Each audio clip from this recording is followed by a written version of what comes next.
Et on est ensemble jusqu'à 9h sur RMC. Soyez les bienvenus. Merci de nous rejoindre. Il est 7h39. L'invité du jour. C'est vous, Général Jérôme Pellistrandi, bonjour. Bonjour. Vous êtes rédacteur en chef de la revue Défense Nationale. Merci d'être avec nous. On va revenir sur cette présence au G7 au Japon du président ukrainien Volodymyr Zelensky, invité surprise. Il a vraiment braqué tous les objectifs des caméras depuis hier. Au moment où le président américain Joe Biden finalement ouvre la porte à la livraison de F-16. On sait que c'était une demande de l'Ukraine depuis des mois maintenant, que la France était aussi beaucoup plus prudente sur cette question. C'est vraiment une bascule là, ce qui s'est passé hier et avant-hier ? Alors, bascule sur le plan militaire, oui, mais pas immédiatement, puisqu'il faut le temps de la formation des pilotes de F-16, le temps de transférer les avions. C'est plus compliqué de transférer des F-16 que même des chars. Donc, c'est en fait une perspective pour, on va dire, l'automne, la fin de l'année. Ce qui était le plus important, ce sont les images. Donc, et en particulier, l'image ce matin de Zelensky à la table du G7, ouais, où il faut se souvenir qu'il y a quelques années, c'était Poutine, ouais, qui était au G8. Donc, quelle humiliation pour Vladimir Poutine, qui, au mieux, peut rencontrer des présidents comme Loukachenko. Donc Emmanuel Macron a raison de se réjouir, de se targuer d'avoir été à l'initiative de la venue de Zelensky, qui a atterri avec un avion français, etc.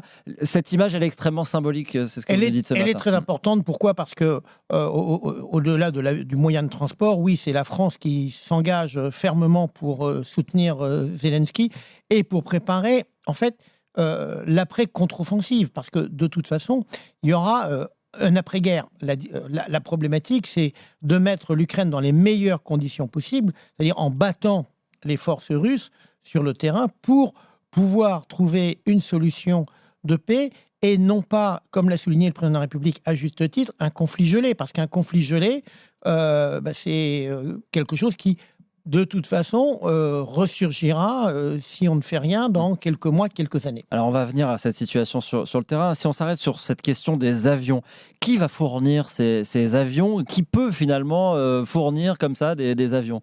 Alors, en fait, il y a plusieurs pays européens qui ont des avions F-16 disponibles. Ça tombe bien puisque ces pays, par exemple, comme la Belgique ou le Danemark ou la Norvège, sont en train de passer du F-16 au F-35. Donc, il y a un parc qui est disponible. Ce qui prend du temps, c'est la formation des pilotes. Alors, ce sont des pilotes ukrainiens chevronnés, par exemple, qui parlent l'anglais. Le mot que l'on utilise, c'est la transformation. Leur apprendre à utiliser un F-16, ça peut prendre de 4 à 6 mois. S'il s'agit de former ab initio, depuis le début des pilotes, alors là, ça prend plus de temps, ça se compte en 2-3 ans. Et puis, il ne faut pas oublier qu'il y a derrière, et ça va être un travail extrêmement important dans les jours et semaines à venir, la formation des gens qui sont dans l'environnement de l'avion. On considère que pour un avion de chasse, il faut entre 10 et 15 personnels autour. Donc ça prend du temps. Et à quel moment, sur le plan militaire, la France intervient ? Alors, il faut bien voir que pour la contre-offensive terrestre, la France est déjà intervenue, oui, et va continuer à soutenir. Concernant les avions, le président de la République... Avec les canons César, avec les dernières annonces d'Emmanuel Macron qui parlent de former des bataillons, etc. Mais exactement. Pas avec des avions, a priori. Alors, concernant le domaine aérien, en quelque sorte, la priorité qui est donnée, c'est la formation des pilotes. Et plutôt sur la formation initiale, parce qu'il faut bien voir que les pilotes ukrainiens ont connu des pertes, et donc il faut en quelque sorte renouveler ces pilotes. Donc il faut les former à partir de zéro. Donc ça peut prendre du temps. Concernant les avions, ce qu'il faut, c'est aussi avoir une logistique la plus simple possible. Et quand vous multipliez les parcs d'avions, vous compliquez la logistique. Et il est vrai qu'il y a davantage d'avions F-16 disponibles en Europe que de Mirage 2000, sachant qu'il est hors de question de fournir des Rafales. C'est un avion qui est trop complexe pour être mis en œuvre rapidement par les forces ukrainiennes. Et puis il y a la position de la France aussi qui a été beaucoup plus prudente sur ces questions-là, avec cette crainte finalement de se retrouver pris dans le conflit, de basculer comme co-belligérant, comme on dit, de ce conflit. Est-ce que c'est pas une ligne rouge qu'on franchit côté occidental là, sous la pression peut-être de certains pays et par cette décision de Joe Biden? Est-ce que fournir des avions, finalement, c'est pas une ligne franchie vers une participation plus directe à un conflit armé? Je pense qu'en fait, la ligne rouge, elle a été franchie par les Russes. C'est-à-dire, ça fait plus de 450 jours que la guerre est en cours, que les populations civiles sont la cible des bombardements quasi quotidiens de la part de Moscou. Et en fait, pour quelle finalité? Donc, la ligne rouge, ce sont les Russes qui les franchissent à chaque fois. Donc, en fait, l'idée pour les pays occidentaux, c'est de donner les moyens aux Ukrainiens de pouvoir se défendre. Et aujourd'hui, la perspective de leur céder des avions de combat s'inscrit justement dans cette capacité à se défendre. Ouais, mais il y avait quand même cette ligne qui était exprimée de ne pas fournir d'armement qui puisse frapper le sol russe. Des avions, ça peut techniquement frapper le sol russe. Oui, mais les Ukrainiens savent aussi qu'ils ont besoin du soutien des Occidentaux. Donc eux-mêmes savent qu'ils ne doivent pas utiliser des armements occidentaux pour aller frapper dans la profondeur les forces russes. Donc quand ils le font avec leurs propres moyens qui ne sont pas des moyens fournis par les Occidentaux.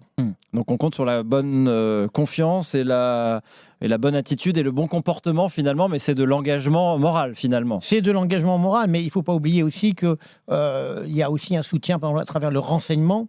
Et donc voilà, le dialogue est permanent avec l'état-major ukrainien et les autorités ukrainiennes savent que, eh bien, si elles franchissaient en quelque sorte cette ligne rouge, eh bien, elles pourraient perdre une partie du soutien et notamment des opinions publiques européennes. On sait que les Ukrainiens préparent une contre-offensive, ça fait des semaines qu'on en parle, on ne sait pas exactement quand elle sera déclenchée. Ces avions, ils sont essentiels à cette contre-offensive ? Alors, de toute façon, ils arriveront trop tard. Là, en fait, c'est la perspective de livraison des avions, c'est au mieux à la fin de l'automne. Donc, la contre-offensive, elle va démarrer rapidement. Il faut bien voir qu'on est en fait dans une séquence diplomatique qui a été très forte pour Volodymyr Zelensky. Et le prochain grand rendez-vous, c'est en fait le 11 et 12 juillet à Vilnius, en Lituanie, le sommet de l'OTAN, et l'OTAN a invité Volodymyr Zelensky. Donc en fait, il y a un créneau de 45 jours qui s'ouvre maintenant, et c'est le créneau dans lequel la contre-offensive devrait avoir lieu.